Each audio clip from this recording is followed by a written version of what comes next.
Greetings, this is Obi-Wan Kenobi, and I have drifted into the Underworld. The Star Wars Underworld. I have a bad feeling about this. Here we go. We must go to the lower levels. The Underworld. You've taken your first step into a larger world. You're after something. Ben. Since I've started the Underworld, I've met so many great friends. Chris. I grew up in the 1990s, and mall packaging is nostalgic for me. Dominic. What I love most about Star Wars is that it's fun, and it's all-round good times. So, this is where the fun begins. May the Force be with us. This thing really moves!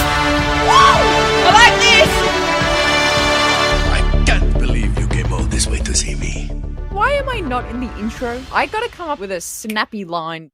Well, hello again, everybody, and welcome to another special bonus edition of the Star Wars Underworld podcast. My name is Dominic Jones, and joining me this week is friend of the show and author of the new book, Lego Star Wars: The Force of Creativity. Welcome back to the show, Graham E. Hancock. Graham, thank you for being here. Hey, Dominic. It is always nice to be here. Thank you so much for having me. Well, I'm thrilled to have you back. As you said, it's always a great time to have you on. But you know, in the past, you've come on and we've done Lego breakdowns of the latest Lego Star Wars stuff. We've done celebration previews. I think you've reviewed some of the movies with us. But this is your first appearance on the show, I think, and correct me if I'm wrong, as an official Lego Star Wars author, as an official Star Wars author.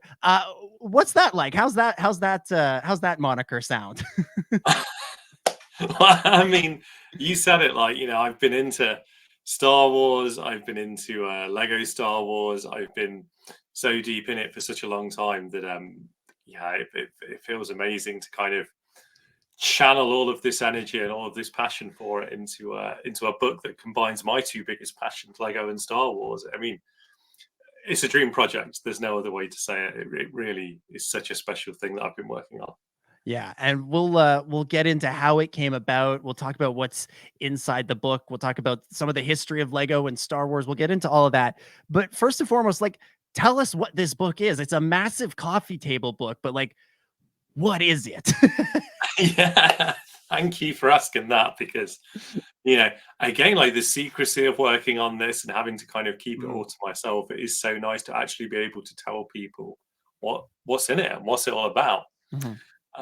This year is the 25th anniversary of Lego Star Wars, so it's a big milestone for the brand. It's the longest running Lego theme that's based on an external property. Nothing else has had this kind of staying power for Lego. And I mean, anyone who's a Star Wars fan, anyone who's a Lego fan knows why, because this is just there's just such an amazing synergy between Lego and Star Wars. So yeah, to kind of celebrate this milestone, to celebrate the fact that they've been going together for 25 years, we've done this book that's specifically for adults. There's been some amazing Lego Star Wars books over the years, but they've always been for a broad audience. This is specifically written for adult fans, for people who are collectors, for people who, maybe you come to Lego Star Wars because you love Lego and you want some Star Wars sets. Maybe you come to Lego Star Wars because you love Star Wars and part of your collection is Lego. I've written this book, so whichever way you come at it, you're going to get something out of it. We look at how the partnership came about, why Lego and Star Wars came together. We look at how the models are designed, how the minifigures are designed, how the video games came about, how the animated specials are made, how the big crazy builds, experiences and things get made. We look at the fan community and the amazing models that they create. And then we have some special things in there as well that maybe we'll talk about as we go through it. But yeah, it is literally everything about the Lego Star Wars brand in a book. Anything I could get in there, I got in there. This is supposed to cover the whole range of experiences that you get within Lego Star Wars. That's amazing. So it's like you said, fan-made stuff. It's official stuff. It's the games. It's the shows. It's everything. One thing about Lego books, I'm going to just ask you, I don't know if this is true or not, because one of the promo pictures for the book that's out, we've got it up on the screen, shows a couple of pieces in there. Is there anything to build in this? There's no bricks in this. But do not tune out. Do not lose your excitement, because we had an opportunity to put some special things in with it. Okay. And when I was talking to the publisher about what we could put in, the initial conversation was about whether we could put in some limited edition prints or something like that. But then very quickly we started to wonder, like, could we be more ambitious than that? Could we do something even more exciting than that? And because it's celebrating 25 years of Lego Star Wars, what if we made it a time capsule of artifacts from throughout the past 25 years of Lego Star Wars? Okay. And the thing that kicked that idea off for me was that back in 1999, the first place anyone got to see Lego Star Wars products was at New York Toy Fair. Mm. And to invite buyers and select media to New York Toy Fair, Lego sent out a little cardboard diorama of the Emperor's throne room. And in there was a little brick-built model of Luke Skywalker fighting Darth Vader, but the whole box was decorated. There was like a backdrop and everything. So, But as you can imagine, this thing was used to invite toy buyers to Toy Fair. Yeah. Very few of them were made. It's ridiculously expensive if you want it now. None of us can have it. But it's like, wait a minute, we're doing this book. The next best thing to having the real thing is to have a replica of it. So we've done a cardboard replica of it that comes flat with the book, and you can fold it up yourself. You can go get your own Lego bricks. You can build your little diorama and pop it in there. And you've got like almost a piece of Lego Star Wars history on your shelf that you can admire and enjoy. That's pretty cool. I was thrilled we were able to get it in. It was one of those things that when the idea came up, I didn't know how likely it would be to actually happen. But the fact that it's in there with the book, that's so cool. That's fantastic. I was just trying to quickly look up if I could see how much that thing goes for, the original. I can't find it. All I just see is people looking for it. I can't find the actual thing. $5,000 is a figure that I remember seeing. $5,000. $5,000 for, oh man, that's incredible. That's such a cool idea. And so there's little things like that in there. Are there more artifacts? Are there more recreations that come with? There's some nice prints and things of like concept sketches and stuff that you can frame and put on the wall. But one of the other things that's really cool is so Star Wars Celebration Anaheim in 2015. I remember it well. Right, that was the Force Awakens trailer. That was Gareth Edwards talking about Rogue One for the first time. Yes. That was what a time. Yeah. Well, at the Lego booth, each day there was a different make and take model to build. Ooh. So you could go along, build a little Lego model, take it away with you. And there was one of them each day of the event, 4 days. And when I received some files and things for the book, there was a PDF with pictures of all 4 of the ones that we used at Star Wars Celebration Anaheim, and a 5th one, a little micro model of the Ghost. Oh. And I was like, no, I would have noticed. I would have been at that Lego booth at 9 a.m. building that if that had been used at the show. So I contacted some people, and it turned out that this thing was designed for the event, but because it was a 4-day event and they got 5 models, they had to cut one. So the Ghost wasn't used. So these are official Lego Star Wars instructions that are just sitting there hidden away. I'm like, let's have them. Let's put them in the book. Let's get them in the time capsule. So you can order the bricks for that model. You can build it yourself with those bricks using the instructions that come with the book. And you've got your own micro Ghost that missed out on being at Star Wars Celebration. So that's fantastic. Yeah, it's just so much fun to put things like that in there. Yeah, that's fantastic. That's so cool. I didn't, I get so much goes into planning an event like Celebration, right? That there's inevitably going to be stuff that gets cut. I know just from doing, the SWU booth over the years that we've had ideas that just we haven't been able to make happen. Somewhere deep within a hard drive, I've got the designs for Star Wars Underworld water bottles that never got made for one of the celebrations back in the day. So of course, Lego and all of the like official people there would have ideas that would go to waste. But it's so cool that you found one and that you're able to include it. And like you said, now you can go either dig through your collection, find the bricks you need, or go and order them. And there's a little piece of history, the road not taken that can sit on your shelf next to all the other good stuff. That's pretty fantastic. That's pretty cool. So, I mean, Graham, you've been covering Lego for a long time with Blocks Magazine and Brick Fanatics and all of that stuff. And of course, you've been doing Star Wars stuff for a long time. Like last time you were on the show, we were promoting celebration panels and that sort of thing. How do you go from doing that and doing that so well to then being invited in and asked to write a book like this for Lego and Star Wars? Well, I'd been pitching some book ideas to some of the publishers who were working on Lego books, and I had my first book published last year, which was called Lego Heroes, and that was about stories about people out there in the real world who are using Lego bricks to make a positive difference for their community, whether that's on like a small local scale or on a big global scale. And it was a fun project to work on. It was really cool, and it was a really nice thing to have finished. And off the back of that, I was kind of talking to some publishers and things about different ideas, and the idea of Lego Star Wars was raised. And obviously, I had a lot to say about my feelings about. And quite suddenly, really, it all came about that we were doing it. Like, I mean, we had an early conversation, or maybe exchanged some emails. I can't remember exactly, but basically, I remember responding to an email with a very short paragraph, just kind of floating a rough idea of what a Lego Star Wars 25th anniversary book should be. Sent that email, went off to the gym. I was exercising, and I could not stop thinking about this book. And by the time, like an hour later, when I'd finished, I had this whole template in my head of what the book should be. This chapter, this chapter, this chapter. We should ask for this. We should see if we can interview this person. And I went back to my desk and sent another much longer email, just outlining what I felt that the book should be. And my publisher's been amazing, super supportive, really, really good at kind of bouncing ideas back and forth, and really kind of knowing where I've got a bit of expertise that's going to be useful, and kind of encouraging me to go with it. That's fantastic. That's fantastic.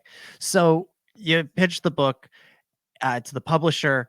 How does it then, what's sort of the process then to get Lego involved? Because the book is available for pre-order now on lego.com. Like, this is, there's a lot of books that are written about Star Wars, about Lego, about all of these things that are published by outside publishers. And they, maybe they get a wink and a nod from the official folks, but they don't wind up on lego.com, starwars.com, that sort of thing. This one's on lego.com. This is part of their like May 4th launch this year. You can pre-order on May 1st, and then it'll come out in July. How does Lego then get involved in an official capacity? Well, the book was always going to be a licensed Lego book. They've got like 2 or 3 publishers that they work with to kind of deliver licensed books. But the lego.com and Lego store exclusivity was a surprise to me. It was relatively late in the process that I was told about that. I just thought, wow, that's so exciting that this is going to sit on lego.com alongside of all of the actual sets and things. But yeah, it's so fantastic though that there are so many options for Lego books now, because there's so many Lego books out there for kids. And I don't say that in a pejorative way, because I buy them all. I have them all on my bookshelf. But then there's also these publishers doing these beautiful adult books now as well, and giving us this whole other opportunity to get Lego content that's kind of even more tailored to what really, really deep fans are looking for. Yeah, that's fantastic. So let's talk a little bit about the history of Lego and Star Wars, because like you said, it's the 25th anniversary, coinciding of course with the 25th anniversary of The Phantom Menace. Looking at it now 25 years later, 25 years worth of sets, and plus the games and the shows and everything that's come since 1999, it feels like a match made in heaven. It feels like an obvious choice. But how did it first come about at the time? Like who approached who, and what went into creating the secret sauce that is Lego Star Wars? Well, I mean, this is one of those things that I've been looking into for years, and I've written different things on it over time. But there were a few kind of key interviews for the book that gave me more insight into this than I've ever had before. So one of the people that I spoke to was Howard Rothman, who Star Wars Underworld listeners will be familiar with as like someone who ran Lucas licensing for many years, and was involved in so many of the pivotal decisions that really led to where we are now. He was involved in bringing the books and comics back and everything, and then kind of rejuvenating the toy line. And he was very conscious that with the Phantom, he wanted Lego. He wanted there to be Lego Star Wars, Mhm. but he was conscious that it needed to be a big event like Star Wars: The Phantom Menace in order to get Lego's attention, to be able to get Lego on board. But just very kind of fortunately, at the same time, there were people within Lego who were thinking about what they could do to drive a greater relevancy to kids, like because they've been doing homegrown stories and IPs up until that point. Everything had been developed in house. And some of the designers and people have been kicking ideas around and saying, wouldn't it be cool if? But it seemed like such a long way away. It seemed like one of those things that couldn't happen because Lego was so focused on in-house things. But then because the stars aligned in that way, because Lucasfilm were thinking about working with Lego and wanting Lego on board, and at the same time, there were people in Lego who were starting to kind of peek over the fence and see what was outside and see who they should start with. That the two things came together, and What's like, what a wonderful partnership. Yeah, absolutely. Was there an element of each side looking at the other before, having those initial conversations going, this would be great, but they'd never do it. So what's the point? Was there an element of that? There's definitely on the Lucasfilm side, they were definitely aware that Lego would require some kind of some discussion, that this wasn't going to be a quick thing, Right. that they were going to have to really talk Lego through it. But equally on the Lego side, I think there were conversations going on within Lego about, should we be doing this? Should we be looking to external partners and things?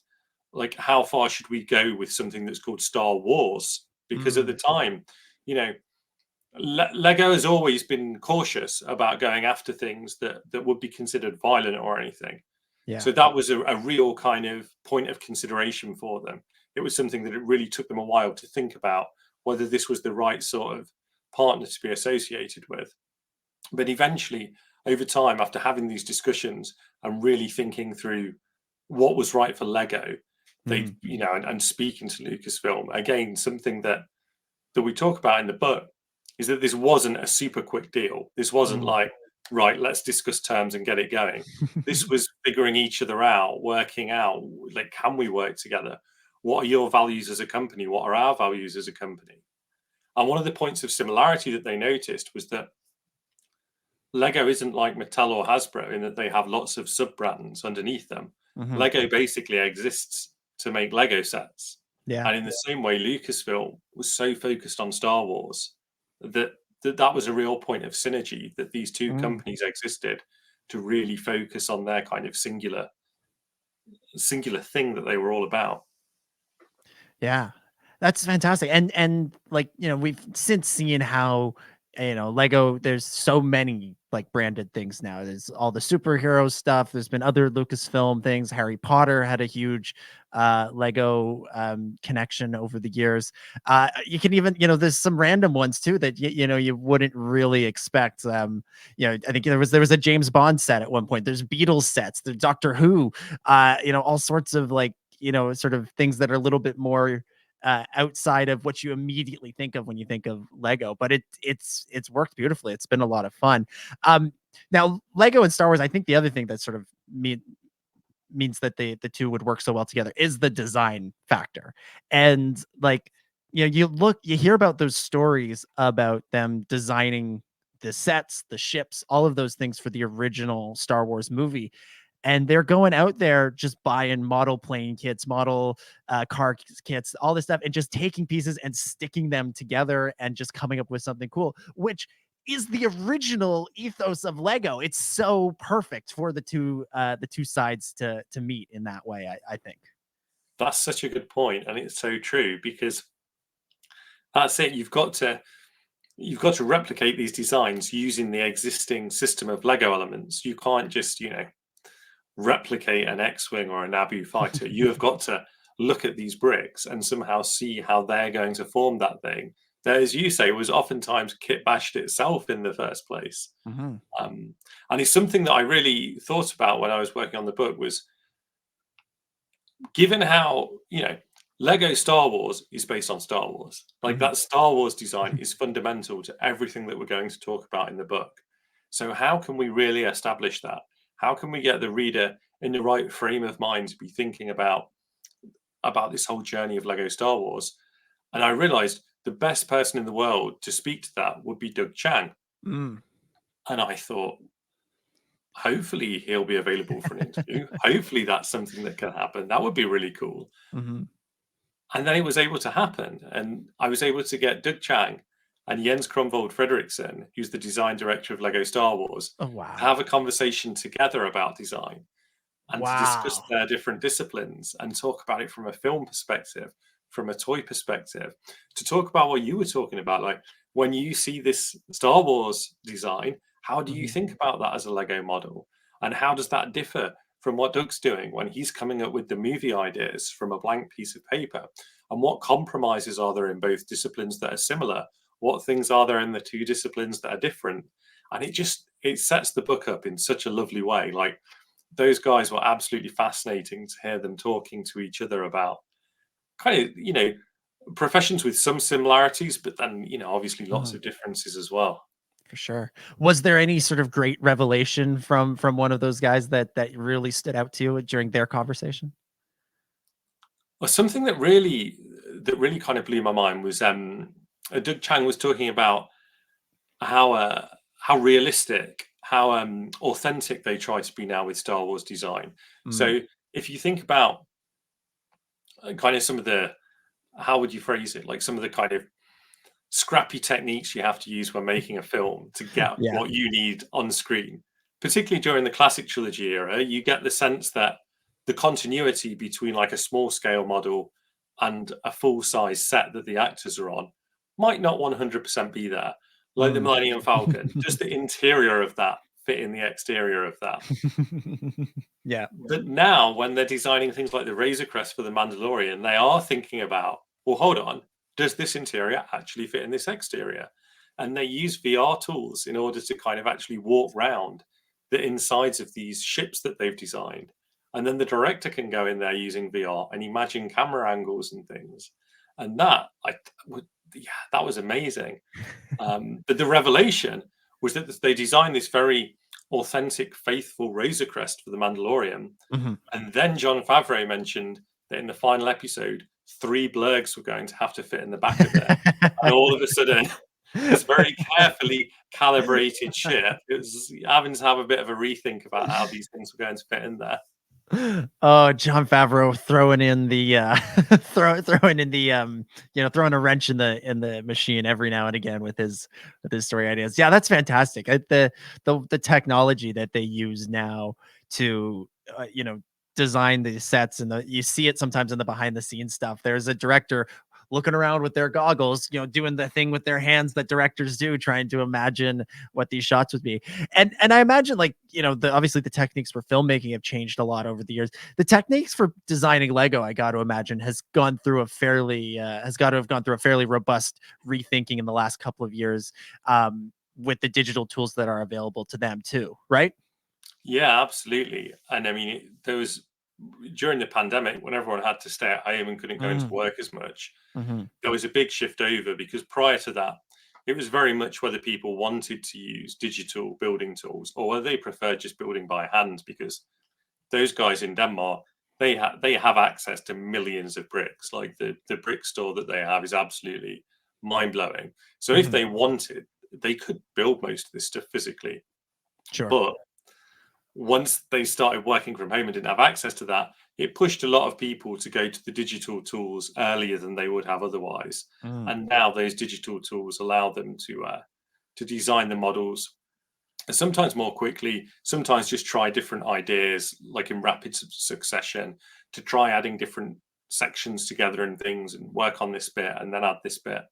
But they always have to come back to the physical bricks at some point, because there's only so much that a digital model can tell you. You always have to tangibly build it in your hands. Yeah. At a certain point, you have to know what it's like to hold the thing and go, this is what it's going to be like, what the pieces are going to feel like going together, and all that stuff. I was just building yesterday the Jedi shuttle from Ahsoka. It's here. It's in the background. I'm afraid to touch it because it's sort of balanced slightly precariously there, so I'm afraid to touch it. But like it, there's something real and something very tangible about about Lego that, at a time when we do so much digitally,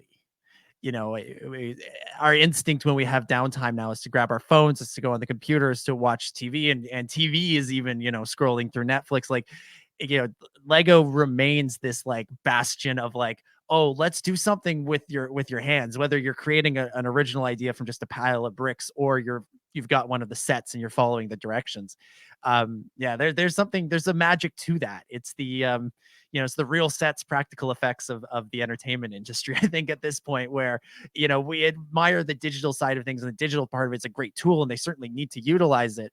But at the end of the day, you got to put it together and feel it the same way that they create the volume and create this incredible space for the actors to really see what they're in, instead of trying to imagine it. Yeah.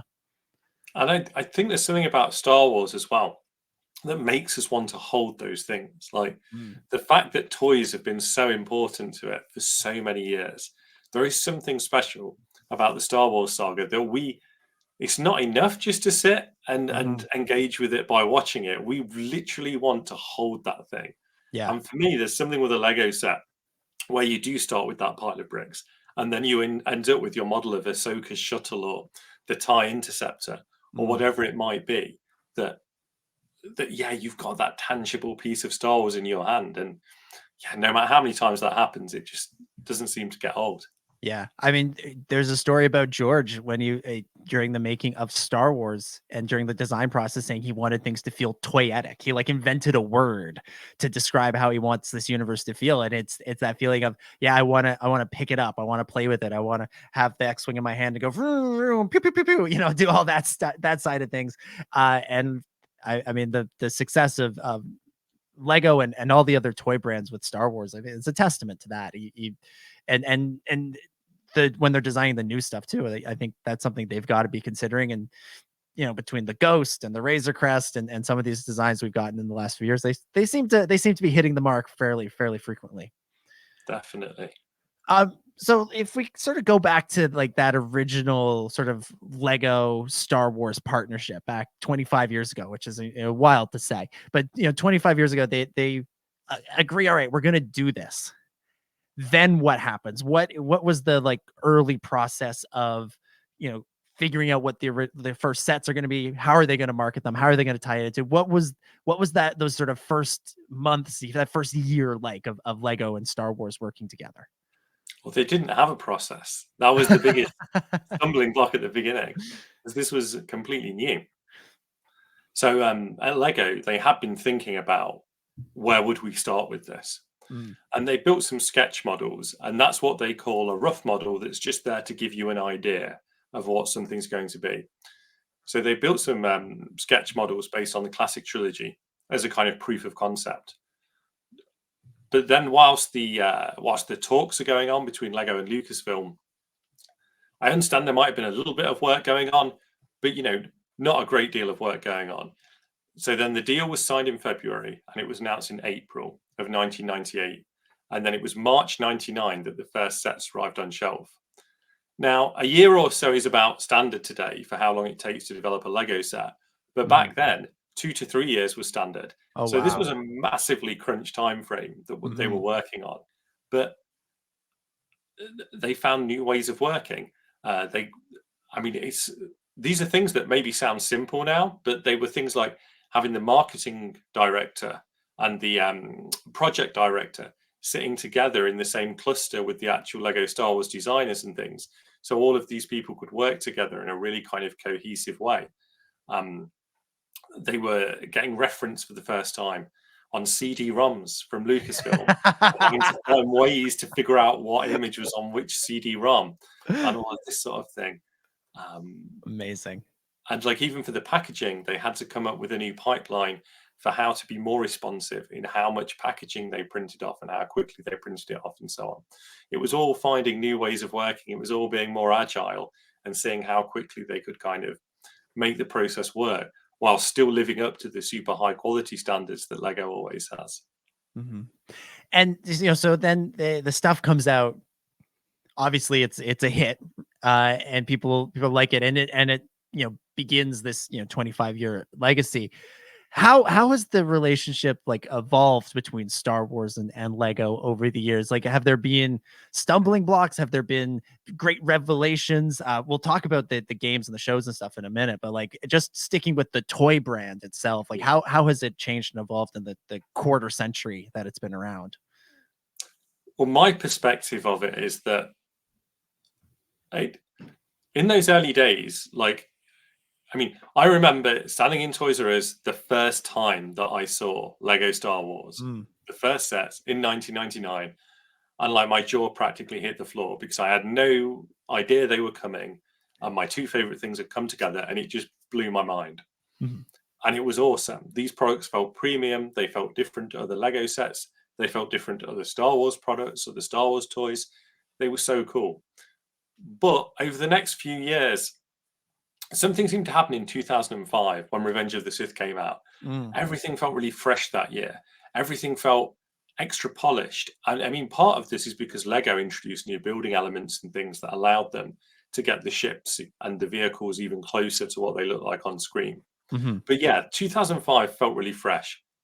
And then in 2006, the model choice on Lego Star Wars was just absolutely on point. It was just absolutely perfect for what you would do the year after the prequels, like when it seems like it's over. Yeah. Then 2008, when the Clone Wars launched, they have this huge product line with just absolutely like next level models. Like they continued to raise the bar during that first decade or so, and that really, it seems to me, made a huge difference in just constantly appealing to people, constantly showing people, look what we can do now. Look at this. Look at this. And then in 2007, one of the biggest kind of high points that I think really caught everyone's attention was like the 5,000 something piece Millennium Falcon. The first time that they did one of those absolutely enormous, like, how is this big kind of models? And then ever since then, Lego Star Wars just always seems to choose the right models. It seems to be there. It seems to choose the right models. It seems to go bigger when it needs to, be innovative when it needs to, do a big statement piece when it needs to. And it always surprises you. There's always something that you go, okay, I was not expecting that. Right. I wasn't expecting a giant AT-AT that can stand on its own and fit 40 snowtroopers inside. Like that was, that was unexpected. Yeah.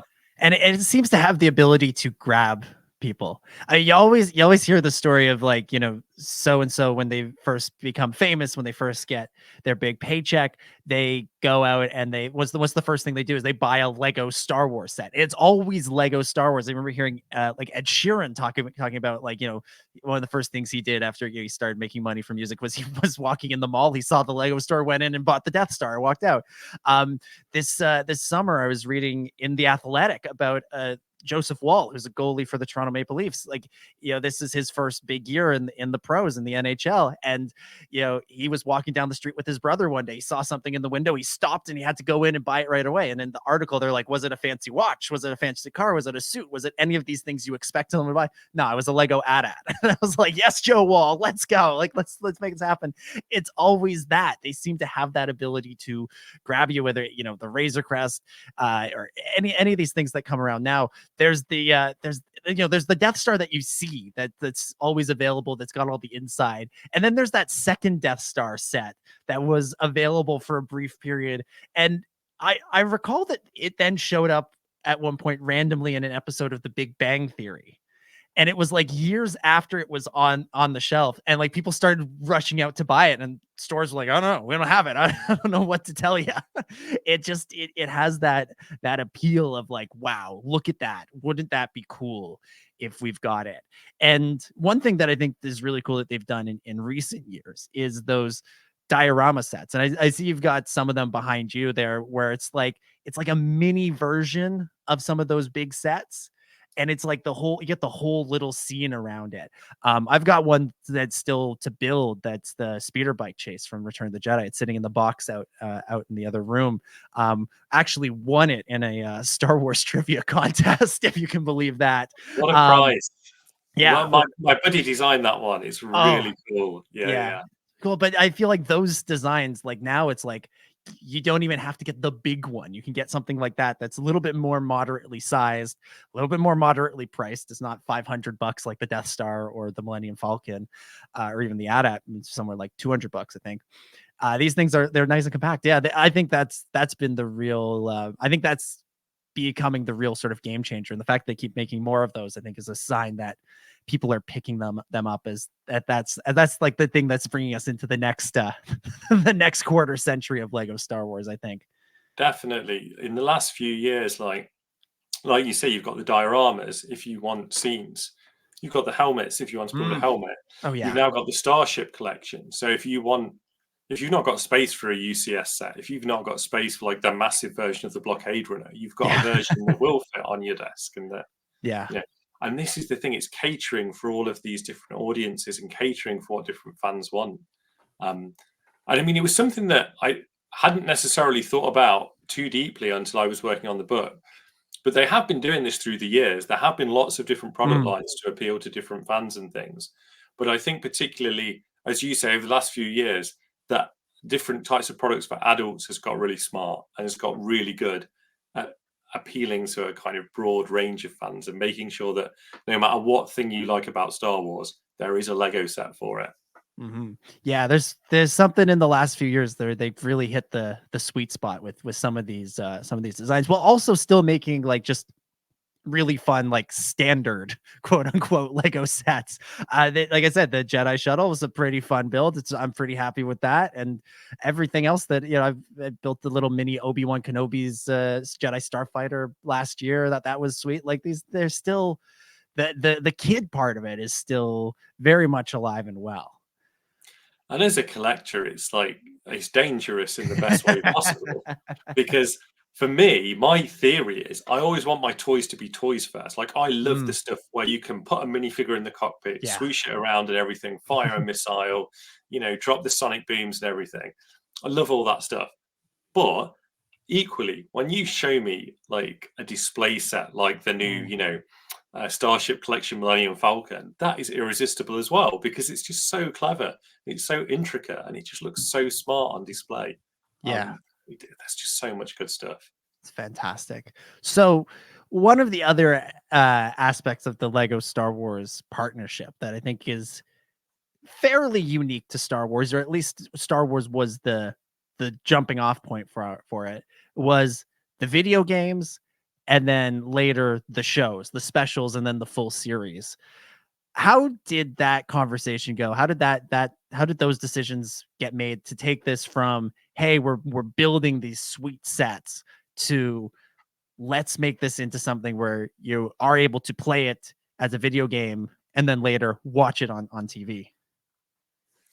Well, one of the things that's really interesting about Lego Star Wars is that once Lego had got the Star Wars license, lots of people within Lego were curious about, where could this go? What could we do with this? What opportunities are there here? And there was a division of Lego that was working on video games. But around this time in the kind of early noughties, that got spun off into a separate company, so that they could work on a particular video game with like a sole focus, with the kind of dedication and attention that you need if you're going to work on something like Lego Star Wars, the video game, which was the project that they managed to get off the ground.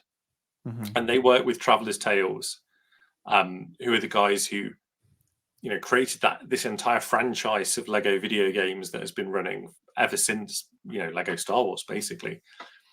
But yeah, the idea just started off with, what if you were a minifigure and you could wield the Force and use a lightsaber? And it was that kind of simpler starting point that then, as soon as creative, talented people who love Star Wars got involved in it and started working on it, very quickly iterated to become this thing where, well, yeah, it's like playing with Lego. So of course you should be able to change your minifigure character whenever you want. And, look, they did loads of play testing with kids. And once kids got their hands on it and they were saying, oh my goodness, this is amazing. Oh my goodness, this is amazing. It's like, right, let's build on that. Let's do more of that. And it's one of the things I love about that chapter of the book is the beginnings of that video game.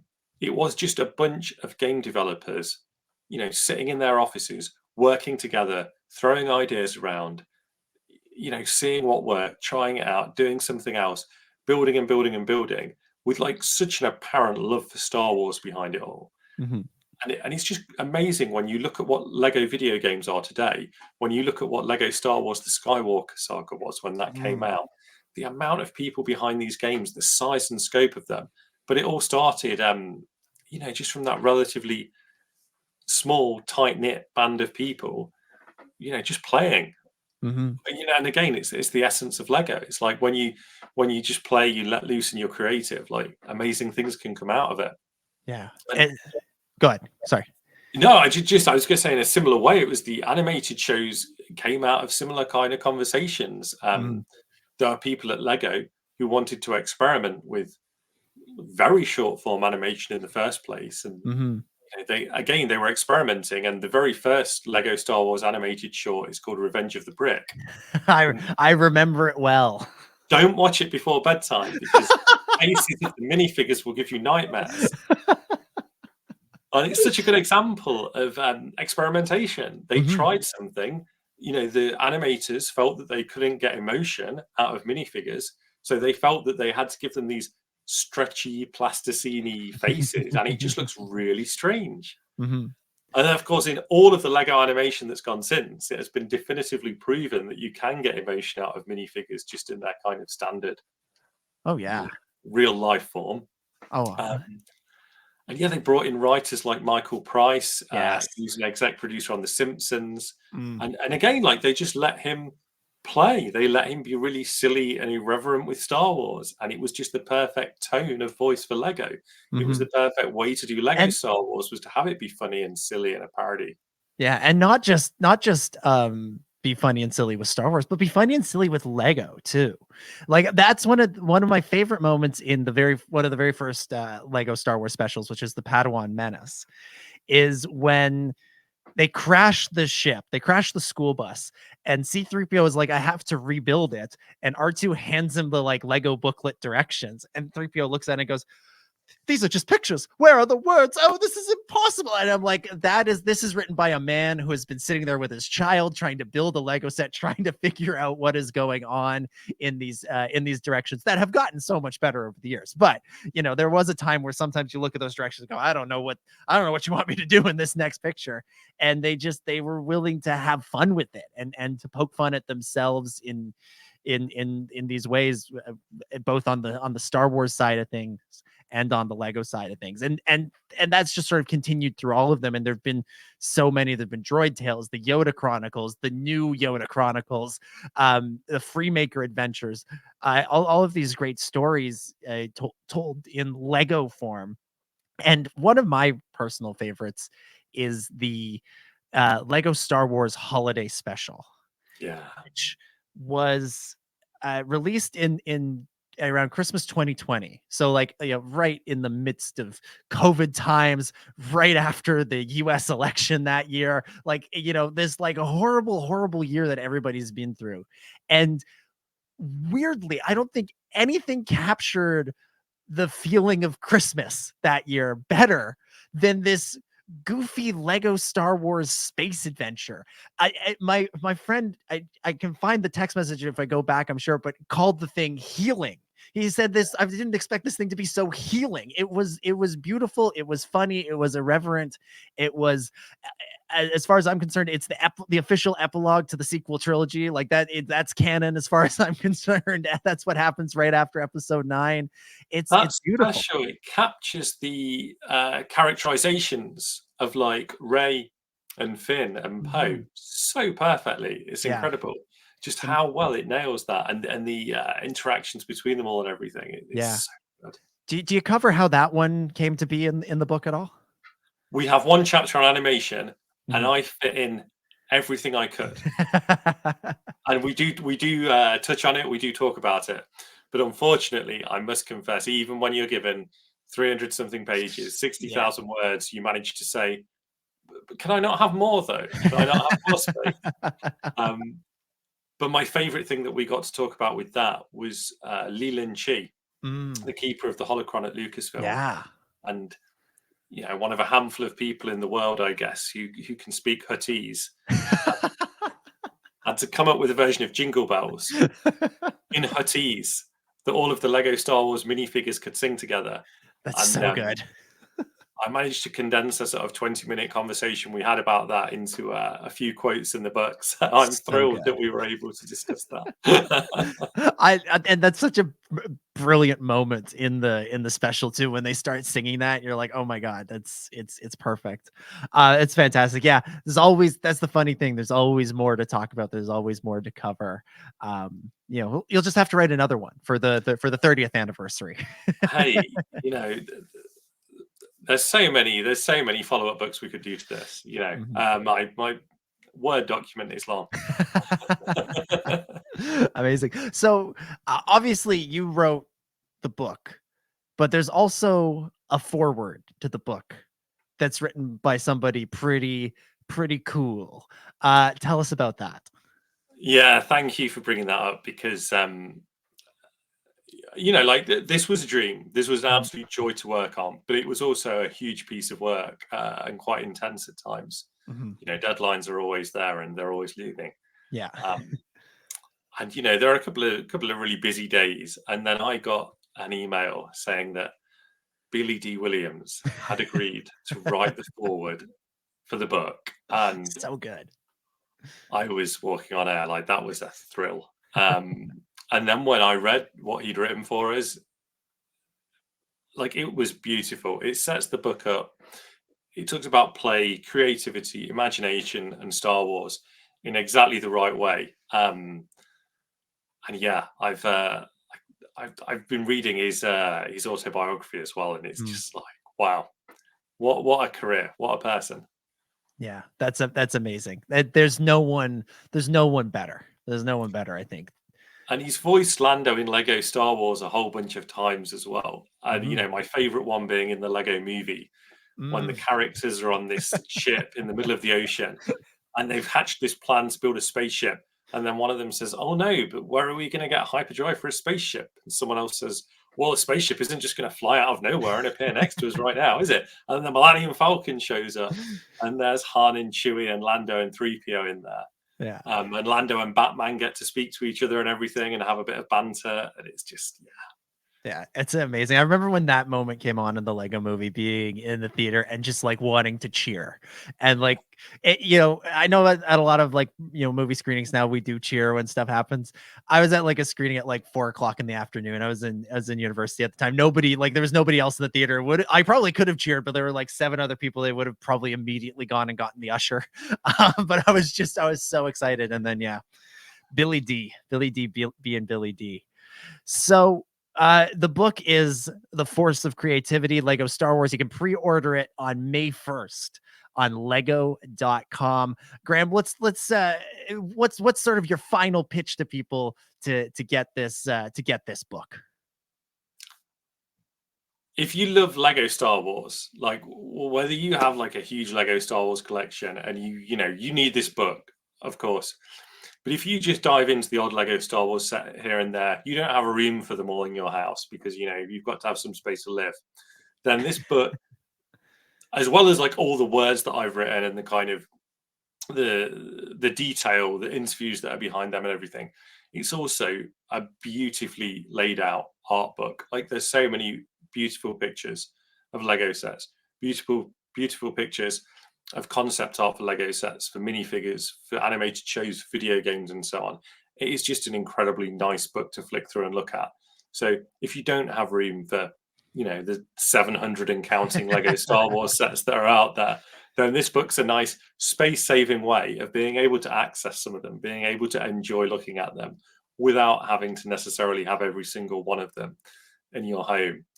But yeah, I mean, as I mentioned before, I wanted to make sure that if you're a Lego fan who has Star Wars sets, this book is interesting, it's accessible, it's appealing to you.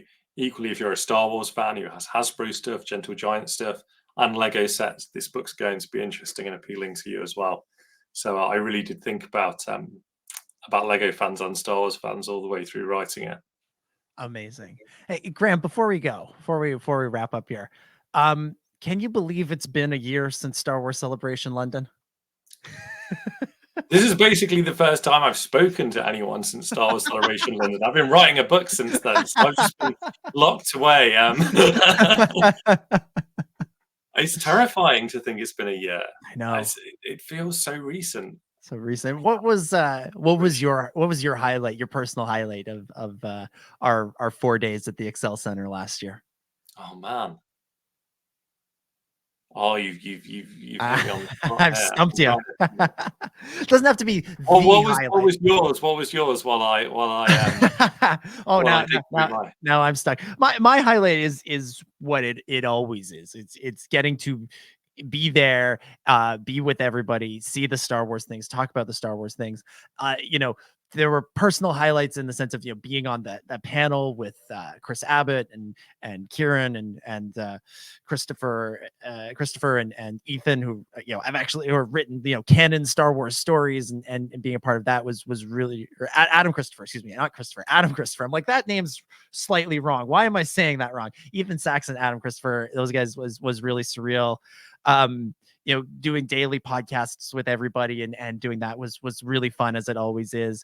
And, just like, some of the reveal highlights, everybody's seen the trailer for The Acolyte now, but, I saw a different trailer a year ago during the High Republic panel when Leslie Headland came out at the end and just took over and did a 10-minute monologue about how much she loves the High Republic and how exciting it is to be be adding to that with The Acolyte. So there's all those things of just, the love, the feeling, the vibes of Celebration, that even as you're fighting those insane crowds on the convention floor, there's something, that there's magic that's going on, and it's so much fun.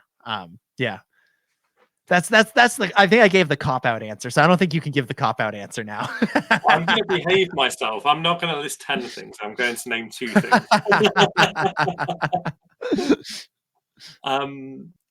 Yeah, one of them was undoubtedly seeing the Narkina prisoners. Oh, yes. You think seeing 6 ice cream maker guys run past is cool, but seeing 100 people dressed up that was, and when Andy Serkis was up on stage and he actually said on program and everything, everyone leapt up and put that. Yeah, that was so awesome. That was really, really fun. My other memory is in the morning, first thing, I did a load of shopping because the opportunity arose. The queue wasn't too long. So there I was with all of my bags with way too much stuff that I probably shouldn't have bought. I thought, right, I'll go put this in the cloakroom so I can get on with my day. Put it in the cloakroom.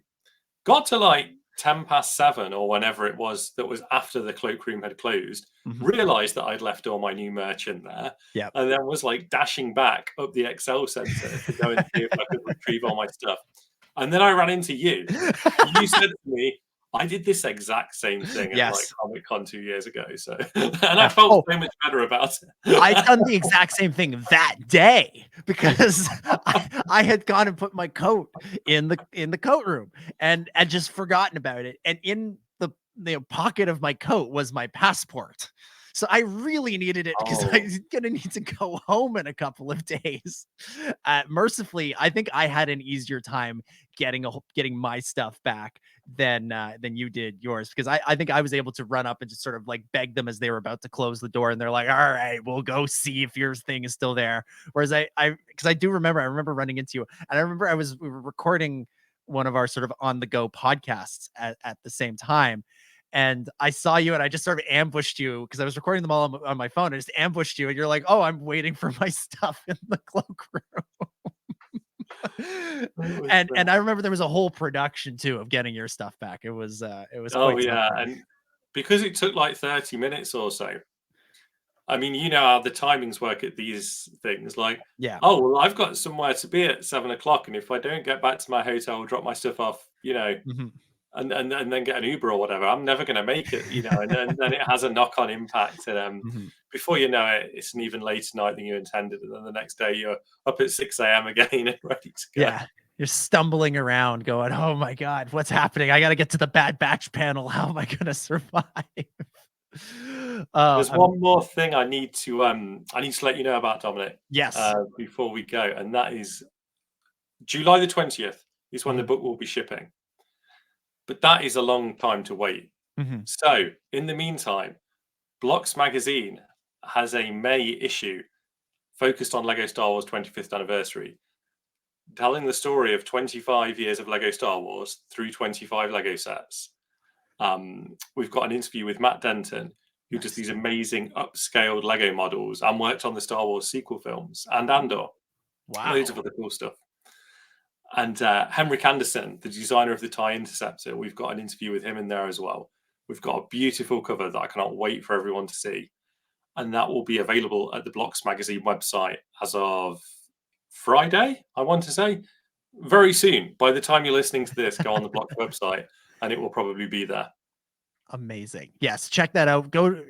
Obviously, people should be reading Blocks just in general to get all sorts of good Lego stuff. That sounds amazing. 25 years of Lego Star Wars through 25 Lego sets. That's fantastic. And again, Lego Star Wars: The Force of Creativity can be pre-ordered starting May 1st on lego.com. You can go up now and see all sorts of cool pictures. We featured a bunch of them during the stream. And Graham, where can people, what's the Blocks magazine website if they want to grab the new issue or any other upcoming issues? And what's the best way people can keep up with you online?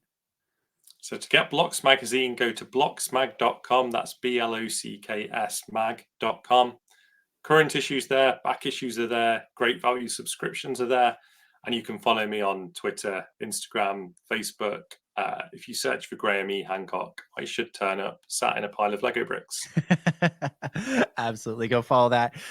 Star Wars Underworld will be back on Thursdays like we always are, 9 p.m. Eastern on YouTube. That's 6 Pacific, and then available shortly thereafter, usually for Friday mornings on Spotify, Apple Podcasts, wherever you get your shows. Join the Star Wars Underworld Discord in between shows to keep the discussion going.